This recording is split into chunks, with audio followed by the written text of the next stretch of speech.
Hey there, my name's Jonathan Weissman, and in the last couple of years, I've been researching, writing, and speaking on the COVID vaccines and the risks and harms caused by these products. And to that end, I put together a website, alltherisks.com. And through that work and through that research, I've got to meet other people who feel equally strongly about giving a voice to those who've been injured and bereaved through the COVID vaccines.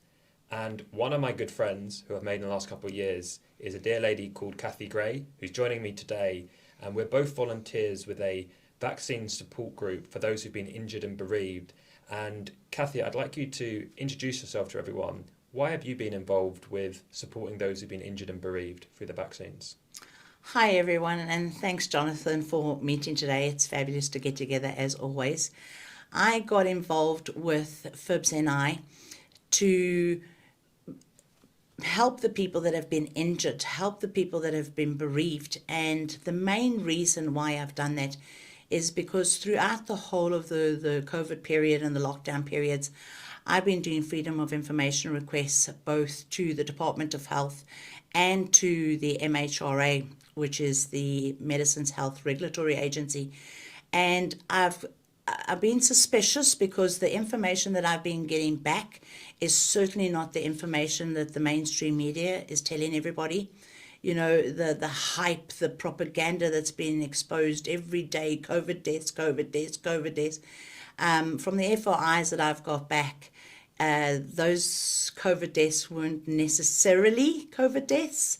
They possibly died because with COVID, so they would have maybe died from stage 4 cancer or diabetes or a heart attack, but because they had a PCR, they died with COVID. So I got involved with VIBS and I to expose the truth. I mean, I'm here today to go through all the documentation that I have with you to expose the truth. Excellent. And it's worth saying, I think, at this point, when we're coming to the data, we'll see a lot of numbers that you're going to walk us through. You're going to walk us through freedom of information requests, through responses from key government officials. Correct. But behind the scenes, we're meeting real people, families, individuals, people who've actually suffered, people who were perfectly healthy before, shortly after one of their vaccine shots, they suffered a new serious adverse reaction, and they've been left behind by the Correct. government, by the media, by all the people who told them it was a good idea to go and get vaccinated. And what kind of stories are you hearing, and what kind of accounts are you hearing from people who've been affected by this issue? Well, I mean, in our launch, there was 3 prominent people that stood up that have been seriously injured. One lady had Bell's palsy, anaphylaxis. The other gentleman has now got lesions all over his body. Another gentleman who was extremely fit and healthy would have been climbing up on rooftops and fixing tiles and taking himself off to skiing trips, very, very into his skiing. And now he can't do those things because he has problems with his heart since he took the vaccine. So if people have been affected, they can contact our support group at vibs-ni.co.uk. And what would you say to someone who's listening or watching us and thinks they may have been affected, or maybe a loved one's been affected, but they're feeling a bit afraid? Maybe they feel that they have other family members, friends, people in their circle who might say things to them that are not so kind and not so open-minded. They might say it's all in your head. They might have had doctors even, or their medical professionals who have not been supportive when they've raised those concerns. What would you say to someone who's suffered a number of setbacks when they tried to raise their voice, if they're feeling alone? How could you give them a message, Kathy? Well, that's what VIBS and I is all about, because that's our motto, is you're not alone.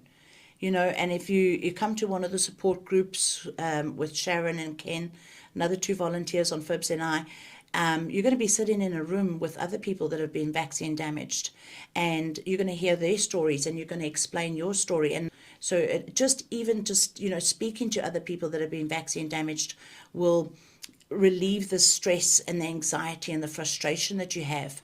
You know, and this is what VIBS and I is all about, is that we're going to try and get these politicians into Stormont so that these debates can take place, so that the politicians in Northern Ireland come to the table and acknowledge people that have been vaccine damaged. I mean, that's why the government compensation scheme was put in place before the actual rollout of the vaccine. I think the compensation scheme is £120,000 if somebody is 60% disabled.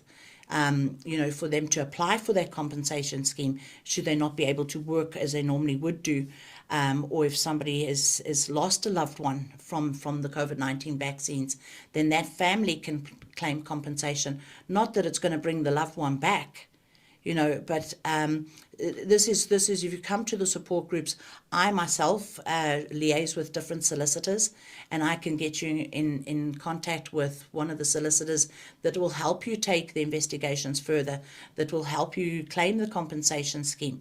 And then also there's part of the volunteer groups that, we can maybe say, go and speak to your GP again and say to the GP, I don't believe that this isn't the vaccine that has caused this. I want a second opinion. I want to be referred to a specialist. It's to help those people get the confidence. That's what we're there for. We're there in a support mechanism, in a support way, to say, don't be shy, don't be scared. Go back to your GP and complain. Say you want to be seen by a specialist. Say you want to find out exactly what has happened to you. And I think that's what VIBS NI is all about, and that's why I joined.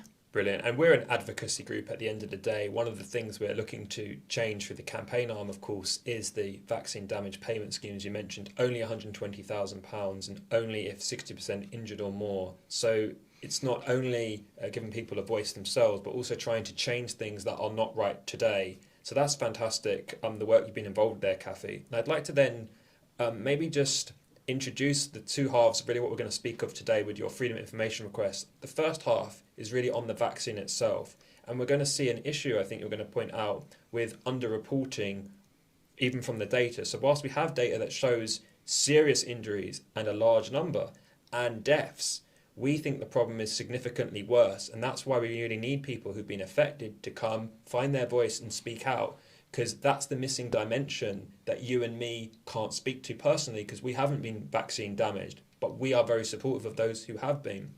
And then the second part of what we're going to walk through, we'll actually be looking into COVID itself and the COVID deaths and that aspect from the earlier part, 2020, 2021, so forth.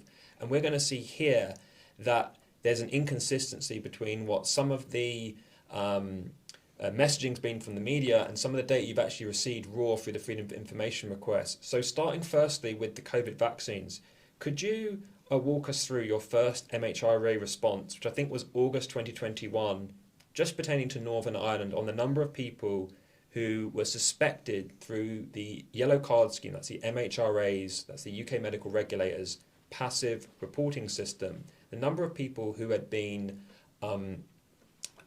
died or had suspected adverse reaction. Could you walk us through that data? Yes, certainly. Actually, before I walk through the certain data, the first thing that you mentioned, the first section of why we're doing this is for the people that have been vaccine injured and damaged.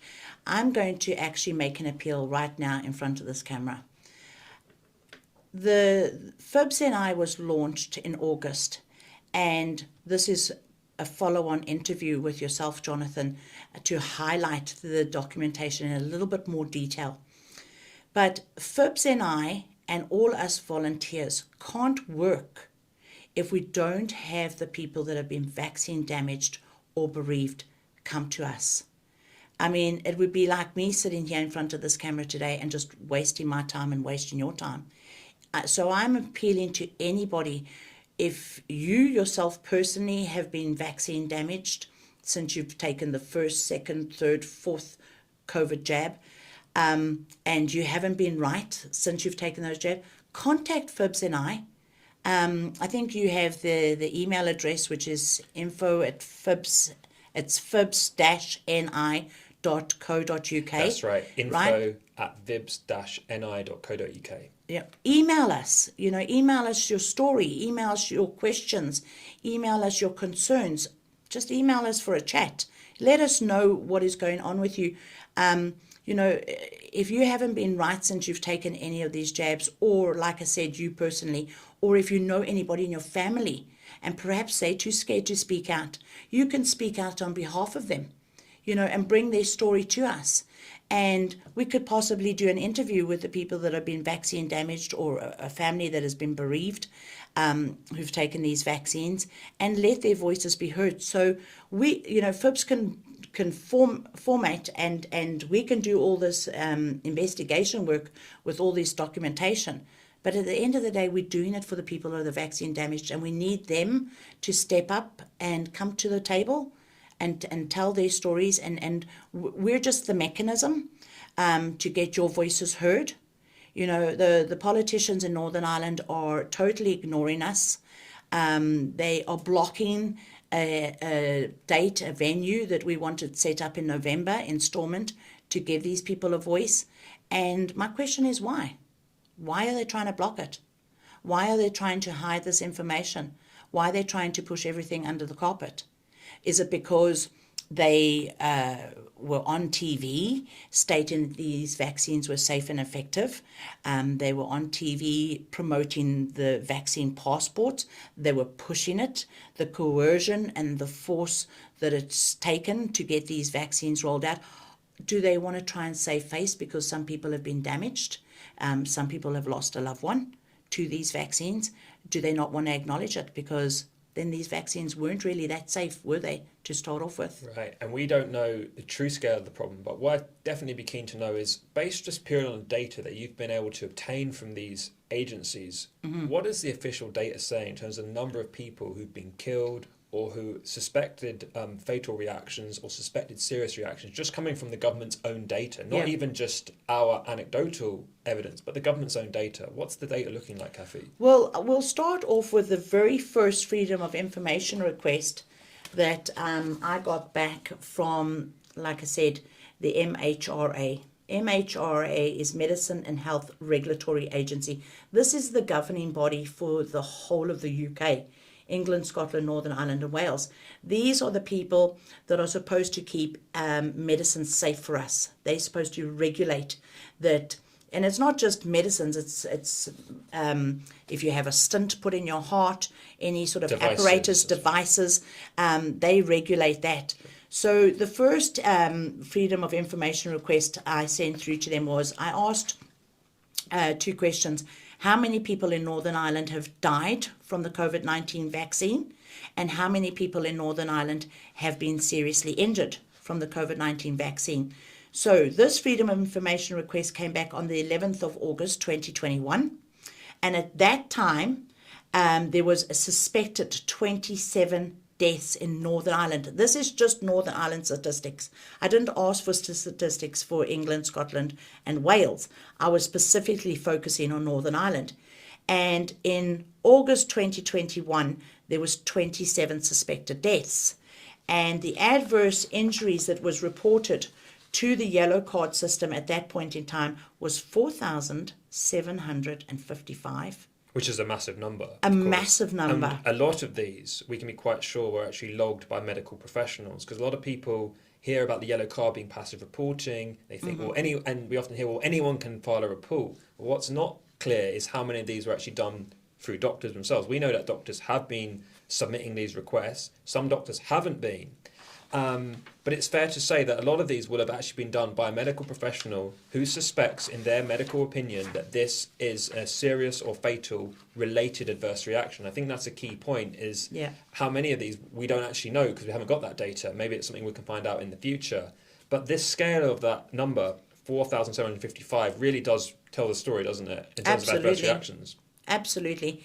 And I mean, I'm going to hold the document up as well so you can possibly see it on the screen, and I've highlighted the section.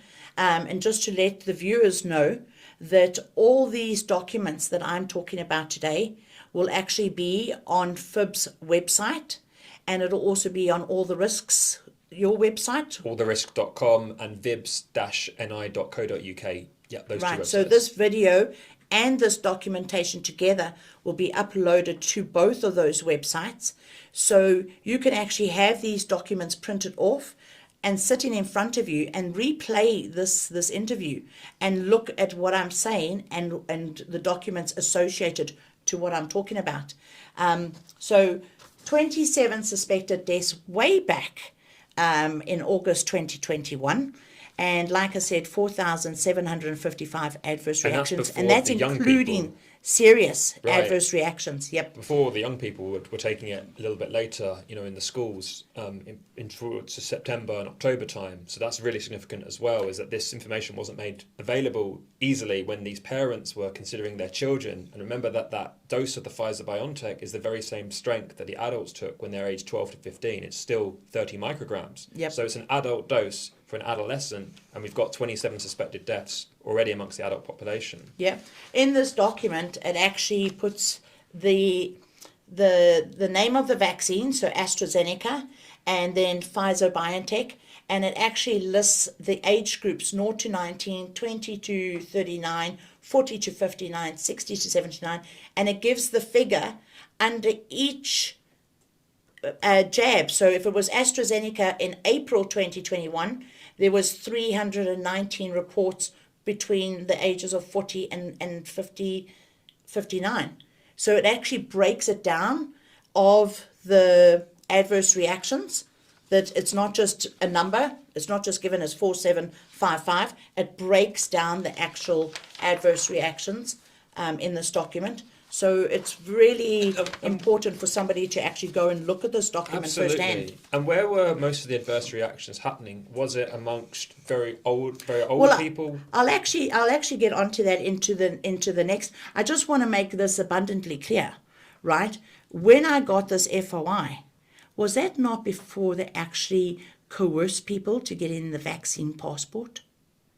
They didn't tell people when they were pushing for the vaccine passport. I remember you couldn't get into a bar or a restaurant over Christmas time. December 2021. December 2021. So this Freedom of Information request came back in August 2021. And there was a suspected 27 deaths and, like I said, 4,755 adverse reactions reported, including serious. The majority of those reports are serious. So I'm going to get into the next Freedom of Information request. Increase. Yes, right, because I then sent for a second update to the same two questions. How many people have died from these COVID-19 vaccines and how many people have been seriously injured? And this further FOI actually took me about a year to obtain. And I literally had to go through the MHRA, through the appeal section of the MHRA FOI procedure, and then I had to write to the ICO, and I had to get the Information Commissioner's Office to force the MHRA to give me this documentation, the information that I wanted. So this was then in September 2022. And at that stage, the MHRA came back to me and said to me, now if I explain this, and let me hold it up so that people, when they're watching this video, can actually see it. The first page, it's dated, this FOI is the 14th of October 2022, and the information is all collated is up to the 15th of September 2022. So if we turn to the second page, it states 12 people who took Pfizer-BioNTech have been reported fatal. 35 people that took AstraZeneca in Northern Ireland reported fatal. And then if it's got a star for Moderna, that means it's between 1 and 5 people that have died from taking the Moderna vaccine, but they can't give me was it 2 people, was it 3 people, was it 4 people? Because they basically saying if they give that figure, it's easy enough for me to go and determine who those people are. Which makes no sense because, I'm not going to investigate who these people are. I just wanted the facts and the figures. It doesn't make a lot of sense because we know that both the GDPR and the Data Protection Act do not actually apply to deceased people. They actually only apply to individually identifiable living people. So it is very suspicious. Anytime we've seen blocking around obtaining data on those who've been deceased, it is very unusual. In fact, we may get to it later, but I've been looking into some of these reports from the local coroners, which have been made public, and it fully names some of the people who've actually died, sadly, of the COVID vaccine. But that's the point, is once you sadly are deceased, the data is often much more easily attainable. So it is very surprising, this kind of obfuscation you're seeing in that part of the data. And of course, it's even more unforgivable, the fact that you had to go through that massive process that takes a year. I've been through it as well, the internal review, going to the ICO as well. So it seems like they don't want to release this data, and they didn't want to release it, but thanks to your tenacity, we have now got it. And what else did you find in that data in terms of the breakdowns amongst the age demographics? Well, I tell you what, so I added those numbers together, right? And if I take the star as 1, that's 48 suspected deaths in Northern Ireland. But if I take the star as 5, it's actually 52 suspected deaths. So I'm going to refer to the fatal deaths that have been reported to the MHRA is between 48 and 52. And I say suspected deaths because they haven't been determined causation. By the coroners, right? Yep, which I'll get to shortly. Now, in that same report, in that same Freedom of Information Request response that I got back, they actually attached an Excel spreadsheet for me. And again, they broke it down. So there's the Excel spreadsheet for, this one is for Pfizer. And again, it states between the ages of 0 to 19, December 1 star, January 1 star, June of 2021, between the ages of 0 to 19 could possibly be when the government pushed out the vaccine rollout into the schools, which was round about April, June, round about that time when they were pushing it for the 12-year-olds. So all of a sudden in April, AstraZeneca had 8 reports from 0 to 19 years of age. And then in June, 12 reports. And in July, 5 reports. These are serious adverse reactions that have been reported, right? But if I hold up this sheet, you can basically see that the MHRA came back to me and said to me that there is 1,554 non-serious adverse reactions. And right? Serious basically would be hospitalisation. So serious, absolutely. A worsening of an existing hospitalisation, a birth defect. This is all the definitions used in the clinical trials that we see. Basically, something involving medical treatment and a change for the worse in your medical condition. So we're talking about something quite significant here. Absolutely. I mean, you know, if you've had a blood clot and it's gone into the bottom lower limb of your leg, and like you've had like an embolism, and you've had to have your leg amputated, sure. I would classify that as serious. Absolutely. You know, so I don't think, like you've said, it's taken a doctor, a GP, or an A&E doctor, or a cardiologist, or a specialist that actually fills in these yellow card systems, because from what I've heard, it's too complicated to actually fill it in yourself. So I'm assuming that these reports have come from medical professionals. And now in September 2022, you have 4,956 serious, including fatal, adverse reactions. Just Northern Ireland. Just Northern Ireland, right? 4,956 serious adverse reactions reported to the yellow card system via professionals. And the thing is, these reports aren't going out to the public. You don't see the BBC or ITV or any media saying anything about the people that have died from the vaccines or the people that have been seriously injured. They were very quick to promote the people that unfortunately died from COVID-19 on an ongoing day-to-day basis. It was relentless. BBC, it was in your face. The radio stations were reporting it. I actually landed up switching my car radio off when I was traveling to work and back because I actually couldn't handle the amount of reporting on COVID deaths that they were doing. It was just so in your face. But nobody's reporting this. And I find it extremely unhinging. You know, it just doesn't make sense whatsoever. Absolutely. And then I think you have written to some individuals within Northern Ireland, haven't you, about this data that you've received? Can you walk us through some of the responses you got, some of the key individuals, and introduce them? Because that's really important, I think. Absolutely. I'm going to get to that in 1 wee minute. The other thing that I asked the MHRA was who investigates those 48 to 52 deaths, right? Because they suspected deaths. So I wanted to know who actually determines causation. I would be assuming that it would be the MHRA that would open up an investigation and say, right, we've been given these 48, 52 deaths. We need to investigate it. We need to contact these families, right? Because all the information would have been put onto the yellow card system. We need to contact these families, get them in, interview them, see exactly what. No, the MHRA don't do anything. They basically came back to me and said to me that it is our Northern Ireland Coroner's Office that investigates these deaths. In the interim, while I was waiting on the response back from the MHRA in November of 2022, I wrote to the PSNI, and I wanted to know if the PSNI goes into a house where somebody has died suddenly, right?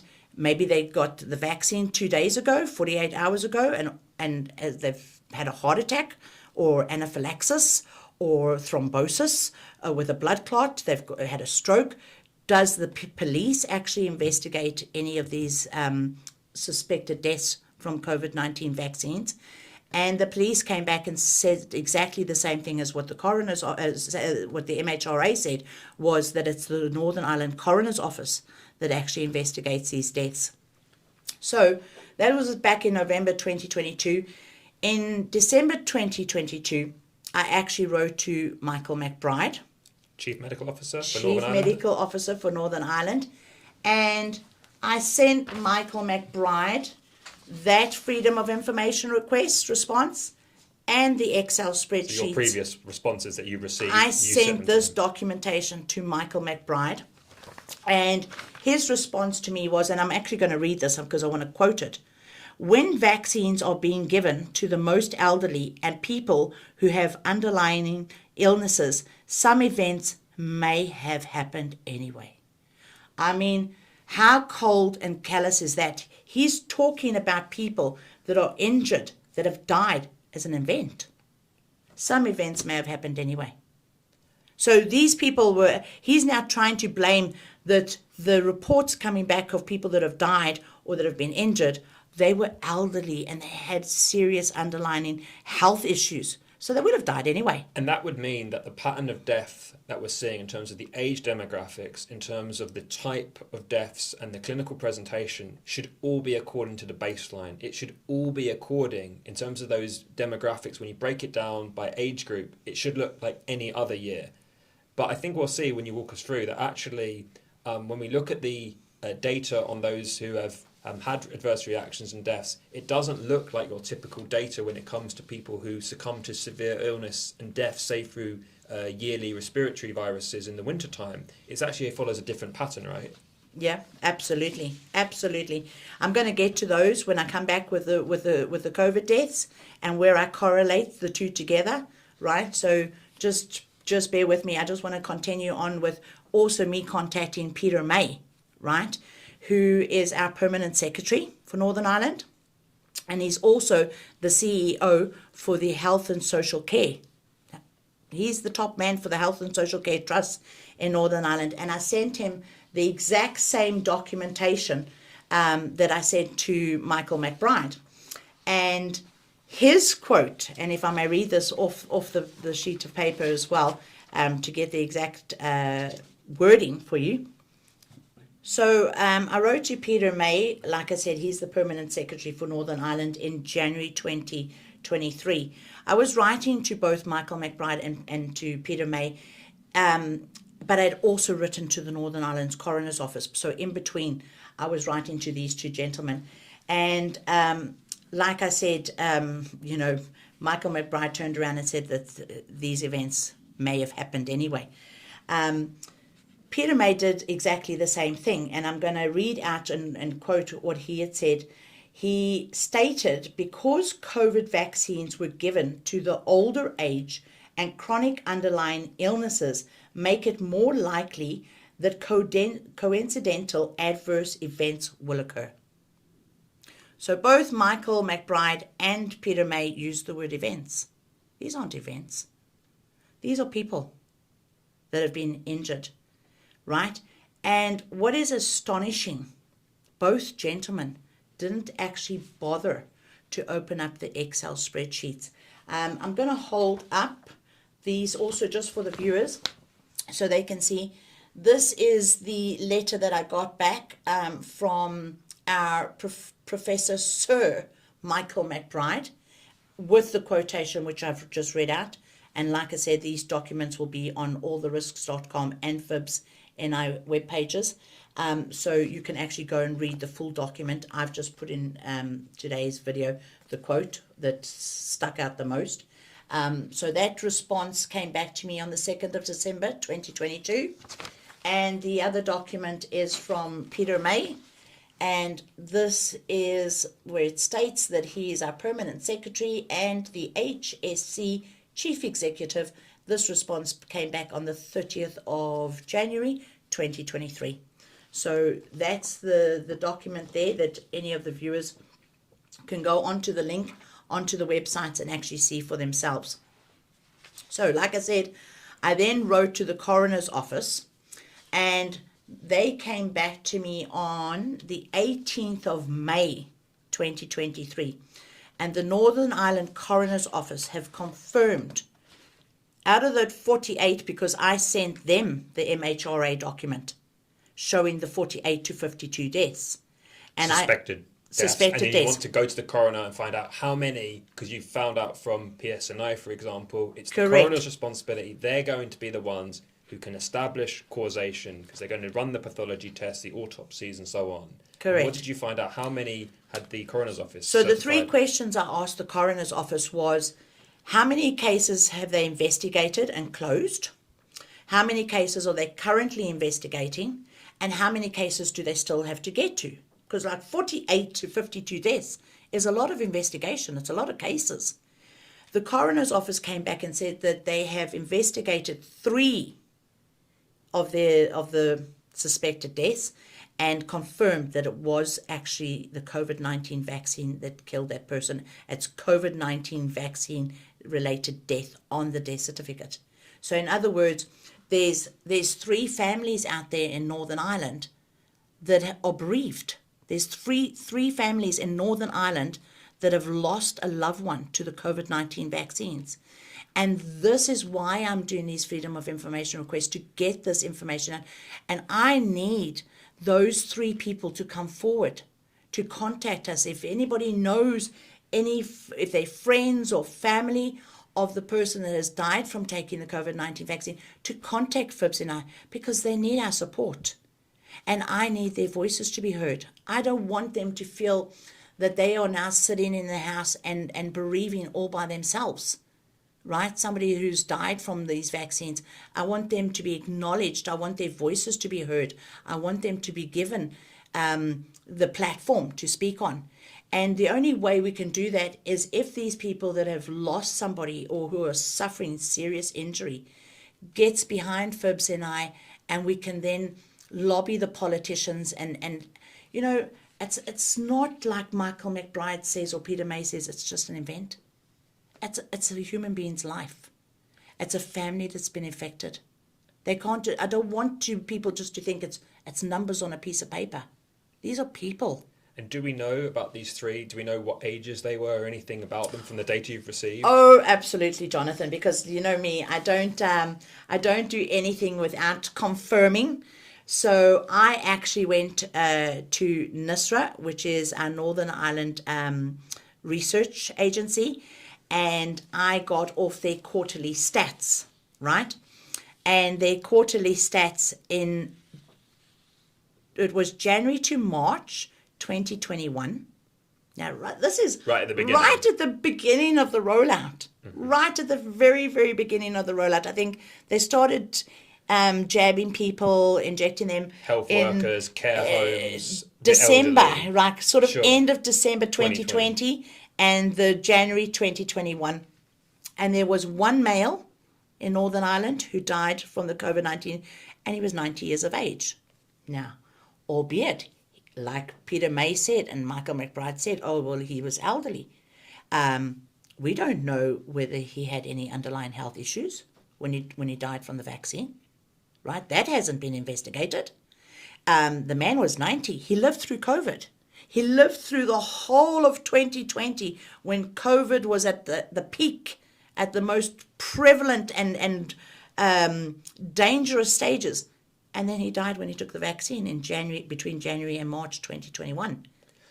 And I think it's also worth mentioning as well, without being too graphic, when we think about the presentation clinically of some of these serious and ultimately fatal adverse reactions, it can be painful and very scary. We're talking about events like thrombosis, a splitting headache, for example, when they find out someone's got a blood clot in the brain, or has got an embolism, or has got some other kind of myocarditis that's so severe they end up with heart failure and later cardiac arrest. So we're also talking about quite severe presentations as well that would be very distressing, potentially not only for the individual who sadly is deceased, but also for their family. Because I think when you consider a drug fatal reaction is really an artificial death. It's not a natural death. It's an artificial death that's been induced by what we'd normally class as defective medication. Because normally, if a drug is associated with fatal adverse reactions, it would become well known that this is a drug that causes fatal adverse reactions. Mm-hmm. For some reason, that hasn't happened with the COVID vaccines. Many people out there don't realise that we can stand up totally legitimately and say, this vaccine sadly has killed people in Northern Ireland using nothing other than the coroner's own certifications. And I think that's another factor as well. It's the actual nature and suddenness of these types of deaths. It really is not easy to think about, is it? No. Well, I mean, what you're just explaining there, the government, the Northern Ireland government, Robin Swan, Michael McBride, McArdle and Harrison. So you basically have the head of the health department, our chief medical officer, a chief pharmaceutical officer, and a chief nursing officer for Northern Ireland signed the protocol document. Now, in this protocol document, and I'll also give you this document because you can't access it. They've denied access it since I was able to retain it off the Department of Health website. It's no longer there, but we'll put it onto VIBS and to alltherisk.com. In this protocol document that they had to sign and prepare, let's say back in November 2020, before the vaccines were even rolled out. Prior to the rollout, they talk about anaphylaxis, right, as one of the possible side effects to the COVID-19 vaccines. They talk about Bell's palsy, they talk about lymphadenopathy, they talk about myocarditis, they talk about pericarditis, they talk about Guillain-Barré syndrome. So our government officials knew what these side effects were before they released the vaccine. There's no two ways about it. They knew. Now, if this gentleman who is 90 years of age and he took the vaccine and got anaphylaxis, I mean, anaphylaxis is where you've taken an allergic reaction, your face swells up, your throat swells up, you can't breathe. That, for a 90-year-old man, must be extremely distressing, right? And in the protocol document, it basically states that every single professional who is administering these vaccines, every provider, so the person who's actually maybe the Odyssey Arena, who was holding the vaccine clinics, they have to have up-to-date indemnity cover. And what is indemnity cover for anyone listening who's not aware of it? It's an insurance. Protection for them. Liability insurance. Right. So again, the key point here is when we look at the protocol document that outlines the guidance for the implementation of the vaccine rollout, it's crystal clear when you read the document that there are serious adverse reactions, like you mentioned, lymphadenopathy, Bell's palsy, anaphylactics. All these things are clearly laid out, known and understood as risks. And yet, when people go to get their vaccines, they were not themselves being given the same kind of information that the practitioners, that the administrators, that the managers of the site were having to be fully aware of and taking certain measures against. So there seems to be a disconnect between what the general public's been made aware of and what those who work within these facilities have to have an awareness of for their own legal protection. Yep. So what you're really doing, Kathy, it sounds like, is you're trying to bring that information that until now only a select few have really had to be concerned about because it affects their working environment if they were to work in a vaccination centre. It sounds like you're trying to bring that information to the general public so that they can become aware of what was known by the government and in these facilities at the time of the rollout. Is that fair to say? Absolutely. Not only that, if we go back to the first Freedom of Information request that I spoke about back in August 2021, right? So January to March 2021, one person died. It's confirmed. But in August 2021, there was 27 suspected deaths and there was 4,755 serious adverse reactions reported. Those people going for the vaccine, were they told that? Were they told that there was one person that had died in Northern Ireland from taking the vaccine? Were they told that there was another 27 suspected deaths in August 2021? Right? This is informed consent. Informed consent. They weren't given informed consent. They weren't told, that the professionals have to be trained in recognizing anaphylaxis because this vaccine could cause anaphylaxis. And this is a cornerstone of medical ethics, is informed consent. You cannot make a reasonable decision on your own health when it comes to a medical intervention if you're not being given free and informed consent, the understanding of the potential benefits and the potential risks. Because, of course, these products were authorised under Temporary Use Authorisation Regulation 174 from the MHRA. So they were not rolled out as fully approved products. As you've already mentioned, they had a truncated life cycle when it comes to the compression of the phase 1, the phase 2, the phase 3 clinical trials, and then the ongoing nature of the clinical trials, because we're still only 3-4 years from those initial clinical trials. It normally takes 5 or 10 years for a vaccine to actually acquire enough data for them to even be able to roll it out to the general population. So given that, it adds an additional dimension to this. Any data that was available to the government, to the local health authorities, to the NHRA, to the NHS, to the MHRA, should have been made much more freely available to the public because of the limitation, surely, of the data that was acquired through the clinical trial process. And of course, we both looked into that and we have lots of questions on the clinical trials. But today we're really speaking to the data here in Northern Ireland on the real world rollout. And it's normally a precedent that if something goes wrong in the real world rollout, then there should be a pause implemented or a moratorium or a stop. But we haven't seen that at all, have we? I mean, as far as I know, when these vaccines were first rolled out, they were still in clinical stage 3 trials. So ongoing trials. Every single person that has been vaccinated is basically an experiment. That you're in a real world live experiment. Because all this data is going to be collated. I mean, all the data that I'm collating is showing you the adverse reactions and the deaths after people have been vaccinated.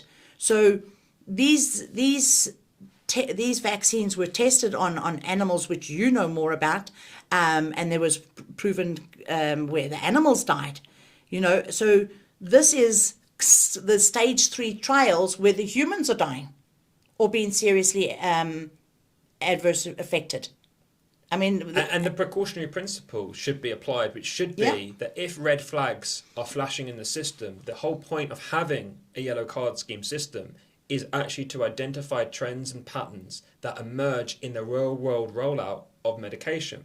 So this argument we sometimes hear in the media and in those who would like to dispel any of our concerns is really invalid when they say, well, anyone can fill it out. Well, it doesn't matter. In life, sometimes you have to take the cautionary approach. When it comes to road safety, aviation safety, when it comes to safety of children, we always take the precautionary principle. Absolutely. Always. You will never find an example in these types of scenarios where safety and protection is really important, where you don't initially take the most defensive position. You must do it. It's the same thing in my industry in cybersecurity. You have to take the precautionary defensive approach, and later, if you can establish that it was what we call a false positive or a false alarm, then you can relax, then you can tone it back. But what we haven't seen is anyone at the government level taking seriously the kinds of data that you've been able to extract out from them. And that's very concerning, not only for the COVID vaccines, but when it comes to other forms of medication. Because if our medical regulator can get it wrong on one product, then how many other products down the line or that are already there, may they also not be taking seriously when it comes to informing the public? Absolutely, Jonathan. When you go in to have your tonsils removed, the anaesthetist turns around and says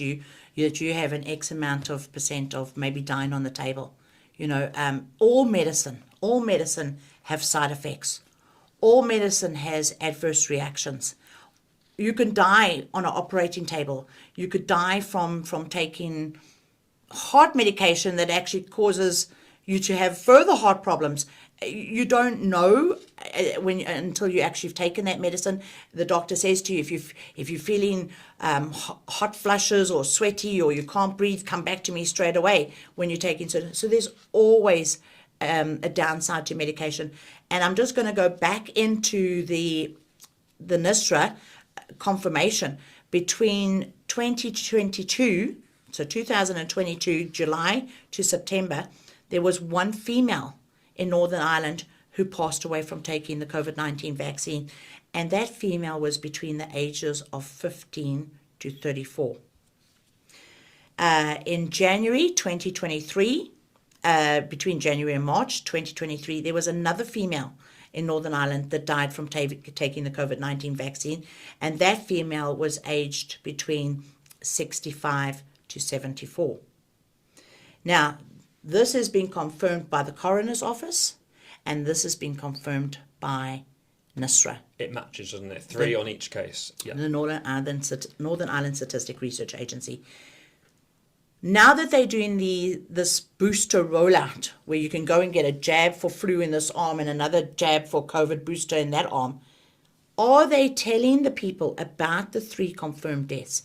Are they telling the people about the other 45 to 50 deaths that haven't been fully investigated? Because the coroner's office came back and said to me, they cannot divulge the information that they are currently working on, the investigations that they are currently working on. And like you said, once a person dies, that GDPR rules and regulations disappears. So I don't understand why the coroner's office couldn't tell me, well, Kathy, we're actually working on 4 cases at the minute, and we've got another 10 cases that we still have to get to. Right. That's what I asked. And that's something that even Andrew Bridgen mentioned in his recent speech just a couple of weeks ago in the Houses of Parliament when he gave his speech on excess deaths. And he says, we actually don't know not only how many deaths may be attributed to the COVID vaccines, but how many are still in triage in the coroner's office. Because we do see this increase in excess death that Andrew Bridgen and others have been trying to highlight. But those are only deaths once they've been fully registered. There may also be some deaths that are still being processed, for example, through the coroner's office. Yeah. And we don't know. And likewise, when it comes to trying to establish causality with the COVID vaccines, we simply don't know how many of these deaths have been are still awaiting certification, right? Because you haven't got that information back. You don't, of that 52 or 48, we don't know. We only know that 3 of 3 that we have information on definitely are to do with the vaccine, but we don't know how many of the remaining ones are on some massive backlog, maybe because coroners are overwhelmed, maybe because the process is being slowed down. They could dispel that very easily by providing the data, which is clearly in the public's interest. And of course, as we mentioned, GDPR doesn't apply to it, so there shouldn't be any reason why they can't tell us it. So it's very unusual to think why they wouldn't do that. I didn't ask for the person's name. I didn't ask where the person lived. I didn't want their telephone number. I just wanted to know how many cases we were working on and how many cases they still have to work on. So I've had to take that and ask for a second review. At the moment. Of what the coroner's office said to me. And at the second review, they came back and they basically upholding the first decision. Yes. Right? Reinforcing and saying, oh, no, this is the case. So now exactly what I did with the MHRA, I have now sent a complaint to the ICO and asked the Information Commissioner's Office to force the Northern Ireland coroner to give me that information. But it's absolutely ridiculous that you have to go to those lengths, those measures, to try and get this information out from our governing bodies, right, from our politicians. But yet, with the COVID deaths, they were prepared to give you this information on a daily basis, broadcasted all over BBC, ITV. We've had 6 COVID deaths today, and the following day we had 20 COVID deaths, and it was broadcasted on TV, but they can't broadcast the deaths from the COVID-19 vaccines. Absolutely. They can't broadcast the 4,900 plus people that are seriously injured from the COVID-19 vaccines. It's ridiculous. Totally. And I also, when we were preparing for today's interview, I also was saying to you that I saw you previously sent me an email from a lawyer in England, Lois Bailey, who works with Broad Yorkshire Law Firm. Lois Bayliss, yeah. Lois Bayliss, excuse me. And Broad Yorkshire Law. And she had been producing a Freedom of Information request to try to compel the MHRA to give us an update on something that I think is very important for everyone to be aware of. And this time, maybe I'll hold this one up, which is a Regulation 28 report. This is a real report. Now, this involves someone, very sadly, from Walthamstow, who has been deceased, a 26-year-old man. His name's actually in the report, because as I just mentioned, once somebody dies, very sadly, the data is more easily obtainable. Now, this local coroner in East London's written a report, and it's actually a type of report called a Regulation 28 report to prevent future deaths. The intention of it is to alert an agency or a body or maybe a medical device manufacturer. In this case, they're alerting the MHRA to the possibility that they have a cause here of death that this agency or this manufacturer has an ability to stop so that future deaths can be prevented. So it's a very urgent type of report. And in this report, it actually says that following the investigation to this young man's death, and the investigation began in June 2021, the young man had a presentation with thrombosis in April 2021 and passed away, sadly, on the 15th of April 2021. She writes this report, which I believe was finished in October 2022, so it took a while. But in the report, under points 6 and 7, it says action that should be taken as point 6. In my opinion, action should be taken to prevent future deaths, and I believe you and your organisation have the power to take such action. So that's to the MHRA. And then under point 7, it says you are under a duty to respond to this report within 56 days of the issuing of this report, which is the 8th of December 2022. But you, Kathy, of course, you sent me this fascinating Freedom of Information request, which Lois Bayliss issued, which was July 2023. So way beyond 2 months or 3 months, so way beyond 56 days after the issuing of that report, when the MHRA had only 56 days to reply. And Lois Bayliss is actually asking, well, where's your response and is it available? To which the Department of Health and Social Care say, well, there is a response they just issued in June 2023, but they're not able to share it at that time. And so the question remains, why are these agencies taking so long to respond when local coroners are actually issuing reports to prevent future deaths? And again, why are people not aware that local coroners have had to write reports to compel our medical agencies to prevent future deaths? It doesn't sound to me like the kind of medication that sounds extremely safe to me. Well, I mean, I'm going to come back to July, September of 2022 here in Northern Ireland, where I said to you there was one female who died from the COVID-19 vaccines who was aged between 15 and 34. Was that female 15 years of age? What has our coroner done? Has our coroner written to the MHRA and asked them to investigate these deaths in depth and in far more detail? I mean, these should be beacons going off in the regulatory agency with these deaths from these vaccines. But it just seems that they want to try cover everything up. Jonathan, I mean, that's my opinion. Michael McBride doesn't want to know. Peter May doesn't want to know. The MHRA doesn't want to know. They're just trying to brush everything under the carpet and hope that not too many people wake up from this information. And you made an excellent point. We were talking just a couple of days ago in preparing for today. You mentioned before the 48 to 52 suspected deaths in the yellow card scheme. And where that might sit demographically across the age group, because you did highlight that your Freedom of Information response shows that when it comes to those injuries that people have received, that I think you're seeing a majority of adverse reactions actually amongst the younger group, the 20 to 59-year-olds. Absolutely. I'm actually going to just get that documentation back in front of me, because I want to hold it up to the camera so people can see exactly what I'm talking about. Let's take these two out. Because this, of course, might inform what's going on with the fatal reactions as well. We might see a similar pattern.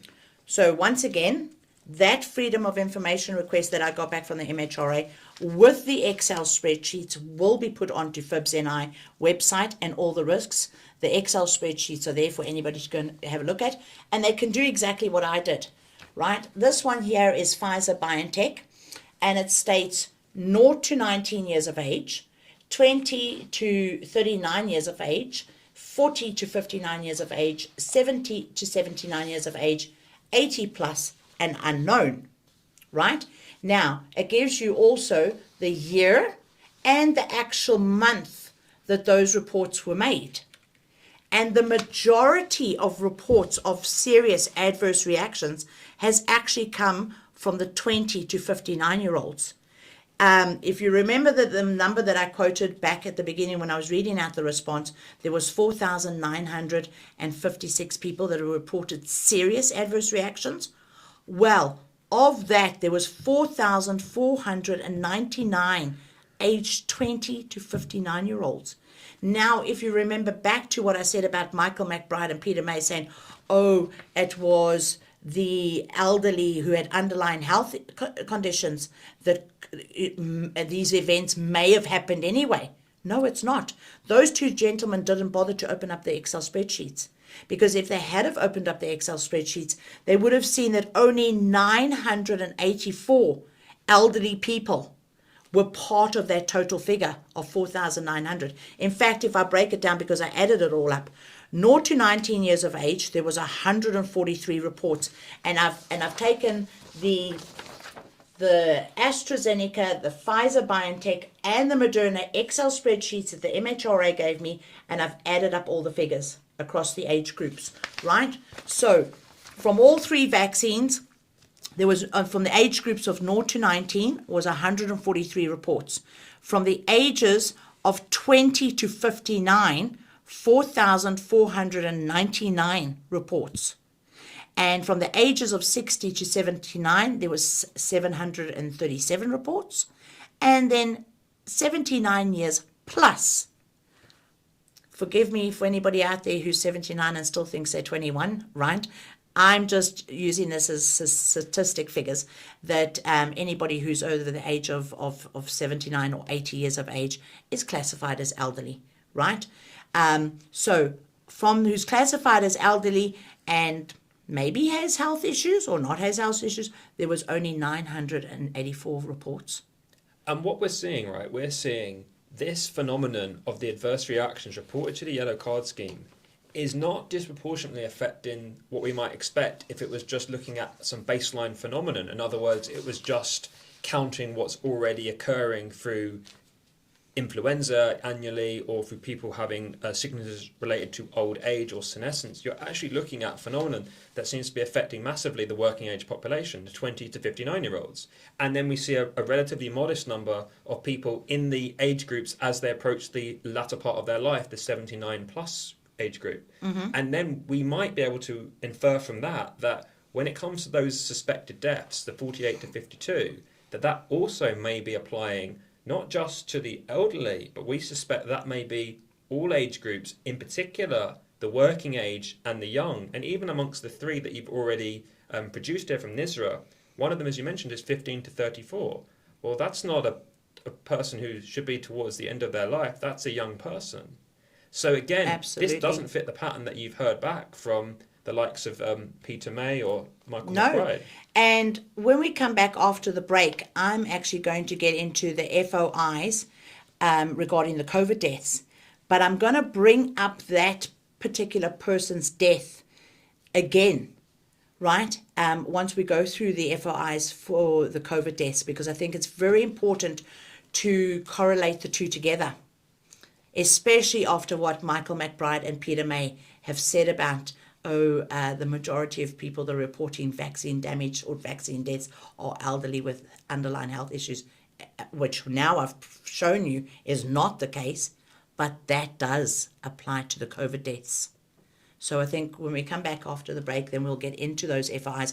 Just before, I want to let everybody know, and you know this, Jonathan, extremely important. I can't emphasize this enough.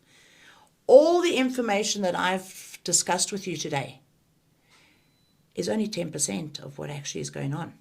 It has been known, case studies from universities have stated that only between 1 and 10% actually gets reported to the yellow card system. So you see that figure that I gave you of 48 to 52 people dying? It could be 500 people that have died. Do you see the 4,900 plus people that have been seriously injured?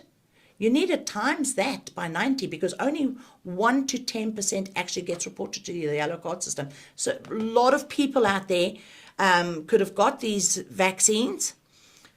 2 weeks later had a heart attack and nobody's reported them.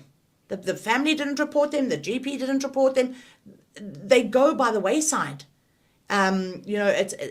It's a known fact that it only get 1 to 10% the underreporting factor. Underreporting and if factor. anyone visits VAERS, the Vaccine Adverse Event Reporting System, the website in the US, you'll actually see a disclaimer on the website, and it will say that it actually tends to underreport it. Because you're right, there have been studies that have shown sometimes when it comes to allergic reactions, for example, I think it's between 1 to 10% are actually reported. And anecdotally as well, I think it's fair to say we would know a lot of people who've been affected by this issue and wouldn't always be the first to go and report their injury as well. That's a common thing we hear, that people are injured and nobody's reported it. Absolutely. And we can assert that. So that sounds great, Kathy. I think we'll do that. Then when we come back, we'll speak a bit more into the Freedom of Information requests on the COVID data, and you can walk us through that. So thanks so much, Oh, Kathy. you're going to be pleasantly surprised. Well, maybe not pleasantly. I think anybody who's watching this is actually going to be really livid in what the government has done, the mass psychosis, the relentless ongoing COVID deaths. There's very, very, very few people in Northern Ireland that have actually died from COVID. Well, so we'll get into those figures, and just be warned, you're not, because I've had solicitors go, what? Is that the only people that have died from COVID? They're flabbergasted. Solicitors are shocked, right? When I've presented these FOIs to them, they were like, I can't believe the government have actually lied this way. I says, yeah, well, they've covered it up. Thanks, Kathy. Thanks, Jonathan.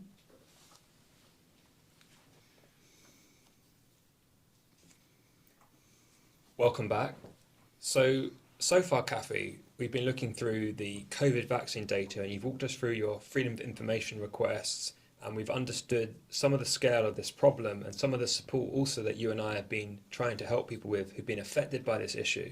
What I'd like to move on to now is to explore the Freedom of Information requests you've actually issued to try to understand the data surrounding COVID itself, going back to 2020, 2021, and the kinds of numbers and people who've been affected here in Northern Ireland, and the number of cases that have actually been causally linked from the virus to fatalities that have occurred. So can I ask, what led you to try to write Freedom of Information requests to the government to explore this issue? What made you take that step with this data? Well, welcome back after that lovely break, Jonathan. And as we were discussing during the break, I explained to you that I lived in South Africa for 27 years, and I saw what the white government did to the black people, which was absolutely despicable. And I didn't have any trust in what the government says. I haven't had trust in what the government says since I was a child. So once COVID hit and the propaganda was rife, and the COVID deaths was spread all across the TV screen, I didn't just believe what I was seeing. I like to question everything. I like to do my own research. So I started writing Freedom of Information requests to the Department of Health. And what was quite weird is that I actually wrote to the Department of Health asking for certain figures, but it was the Department of Finance that actually wrote back to me.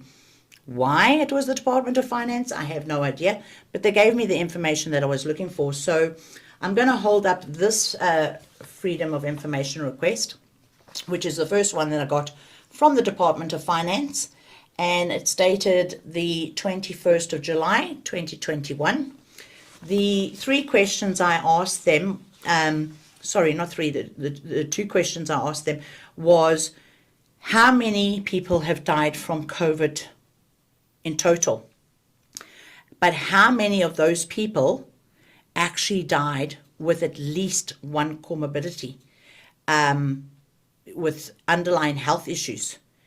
And how many people died from COVID on its own? So this relates to death certificate, because we can have a single cause of death, or you can have multiple causes, in which case we're basically saying that it's not just down to suddenly acquiring a new viral infection. This person had perhaps some serious cardiac problems. Maybe they were already in the hospital. Maybe they're already even in intensive care, and then coincidentally acquired a positive PCR test. And as we know, sometimes people have been administered 5, 6, 7, 10 PCR tests, 1 or 2 a day during the hospital stay. And if one of them turns positive, then it's put down as COVID. In those cases, it would be in the presence of one or more comorbidities. So with that, what data did you find when you issued that request? Well, one of my family members had COPD and had COPD for many, many years, going back 15, 20 years, and had been in and out of hospital all the time with not being able to breathe properly, oxygen being increased, having oxygen in every single room from the side effects of asbestos and what actually causes the COPD.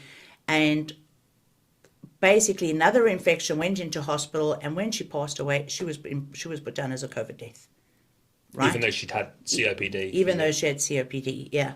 So like I mentioned, the 3 questions that was answered, and they basically, the Department of Finance, even though this was sent to the Department of Health, came back and said in July of 2021, the information was that 2,982 people had died with COVID in total.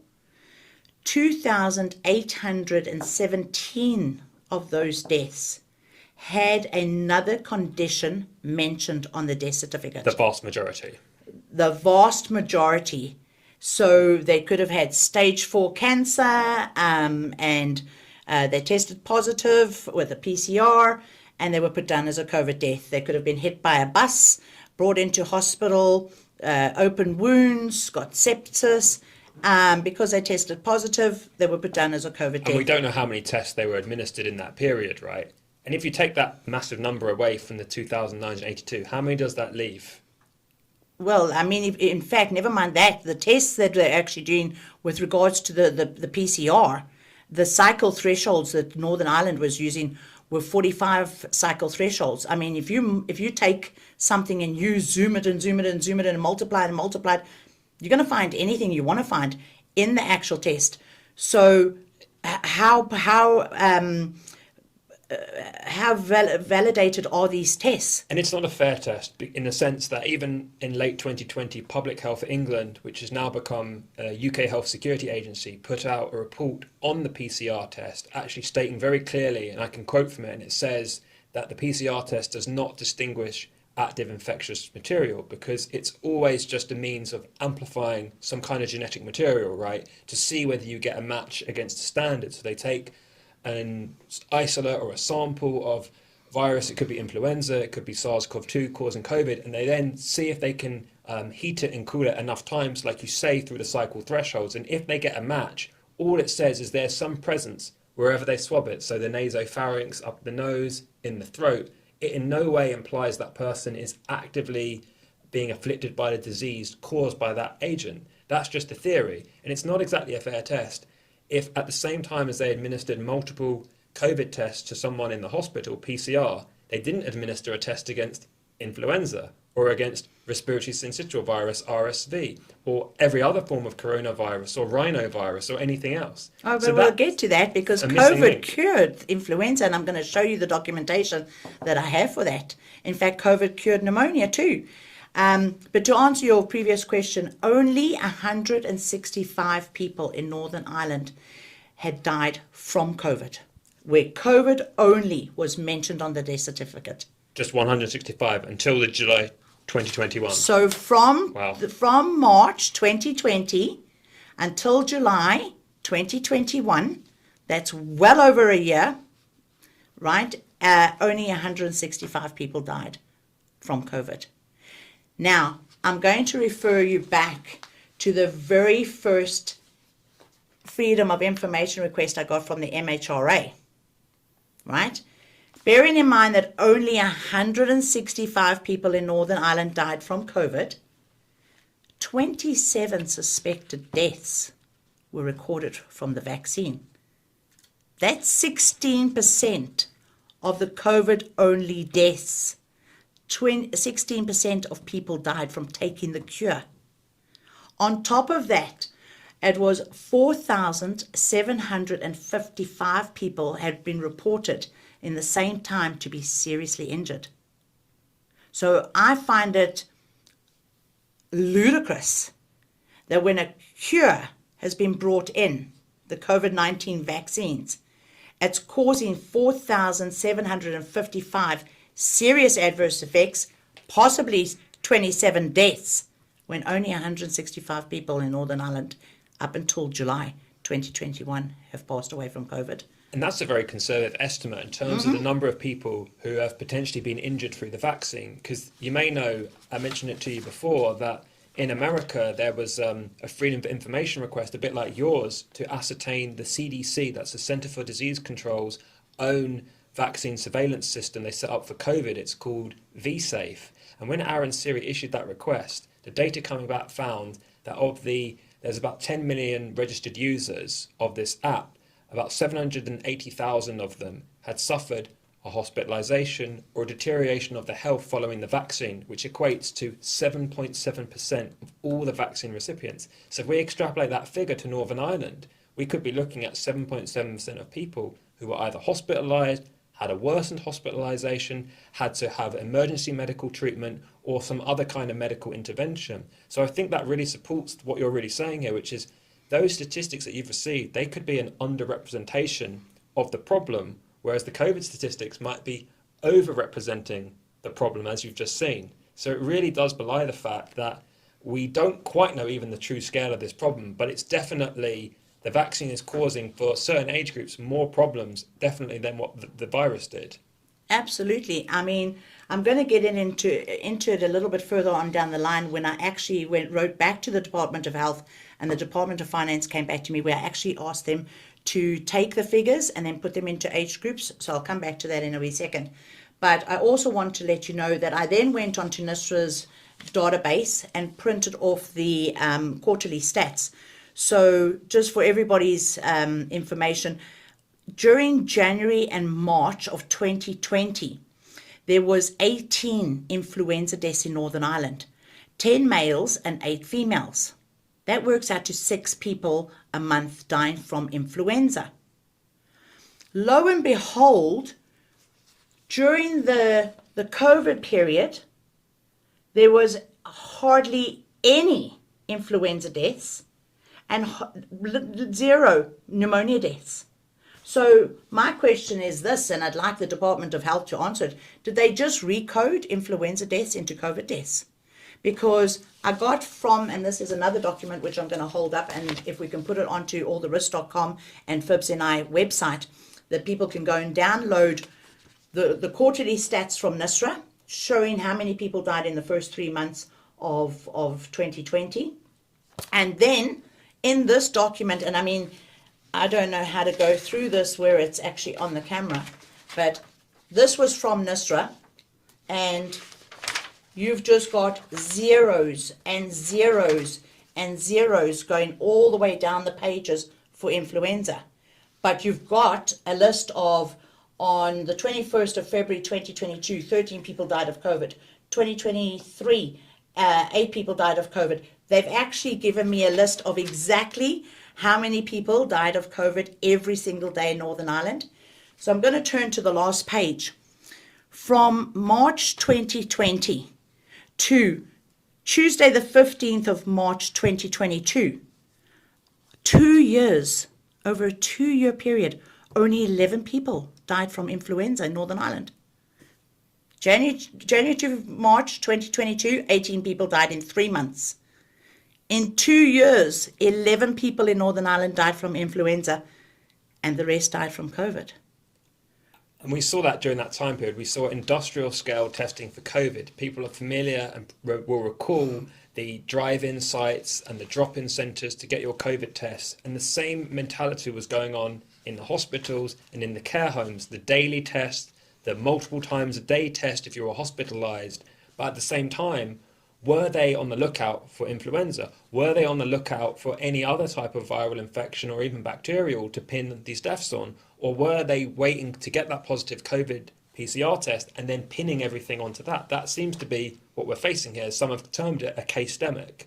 Absolutely. But I mean, if you take the NISRA, the stats, and once again, you can get them off the database, off the website, you'll have a look that influenza, there was one here and there, but there was no pneumonia recorded. Then in October, December 2021, so that's after those two Freedom of Information requests I talk about, all of a sudden pneumonia comes back onto their quarterly stats. So from the beginning of COVID until October or December 2021, there was no pneumonia listed on their quarterly stats. Then all of a sudden, in 3 months, so this is October to December 2021, 114 people have died from pneumonia in Northern Ireland, 54 males and 60 females. And influenza, 1, which happened to be a female in that 3-month period. And then as we go along, the influenza starts coming back in, where they actually start reporting it correctly after they'd had the initial rollout of all the vaccines. So my question is, did they remove the influenza deaths to bump up the COVID deaths? Did they remove pneumonia deaths to bump up the COVID deaths? It's the same as with the question that I asked them, how many people died from COVID only, right? Anybody who went into hospital who had stage 4 cancer, diabetes, heart problems, kidney failure, whatever they died from, the actual initial cause, just because they tested positive, it went down as a COVID death, died with COVID. Was that to increase the numbers, to create a pandemic? Because as far as I'm concerned, 165 people dying over 16 months works out to 6 people a month, the same as the influenza stats. So where's the pandemic? If only 100. And if I refer back to the documentation that Michael McBride and Peter May sent to me, when I asked them, are they going to inform the public about the COVID-19 vaccine deaths and the injuries?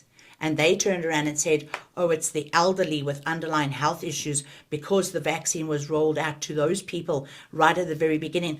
Those events may have occurred, or it could be coincidental that the elderly that had died. No. It was the elderly with underlying health issues that were dying from COVID, not from the vaccines. The age group that have been reported and the deaths from the vaccines are between the ages of 20 to 59. And this is really the key point. The data that you're pulling out now from your Freedom of Information requests on COVID or SARS-CoV-2, going right back to 2020, it does follow the baseline of what you'd expect in a usual year with normal demographics in terms of those who are affected by seasonal influenza, winter respiratory viruses. You're not seeing something abnormal there in the data in terms of the demographics. Any death is tragic, and it's not to sort of make light of that, of course, because we don't want to speak in the same terms as maybe the government do or the characters you've spoken about earlier, but the point remains that abnormality in terms of the age demographics being affected is only seen when it comes to the vaccine data. It's only seen in that regards, but not when it comes to COVID. It seems that the COVID deaths, as you said, does support the theory that some of these deaths are what you would expect anyway in terms of the age demographic being affected. Even if you think back to a rather infamous comment that former Prime Minister Boris Johnson made that was reported in the media, but there was, of course, truth to it, which was the average age of COVID was a year higher than the average age of death, which is 82 is the average age of death, 83 for COVID. But again, the point there is that supports the theory that these COVID deaths are being put down. Many of them are reflecting the kinds of deaths, sadly, that we expect to see at a later point of life. We don't see that pattern when it comes to those seriously injured or killed by the vaccine. It's not the demographics you'd expect to be so sick or to be dying. Correct. Oh, 100%. And everything that you said there and what Boris Johnson said, I mean, if you look back at the very beginning, between Chris Whitty, Boris Johnson, Matt Hancock, Robin Swan, they were all saying that this virus has a 99.97 recovery rate, right? And that it would be the elderly that would be most affected. And when my second Freedom of Information request that I sent to the Department of Health, and again got a response back from the Department of Finance, I asked them to break those COVID deaths down into age categories, right? And I personally, I don't want to make light of this.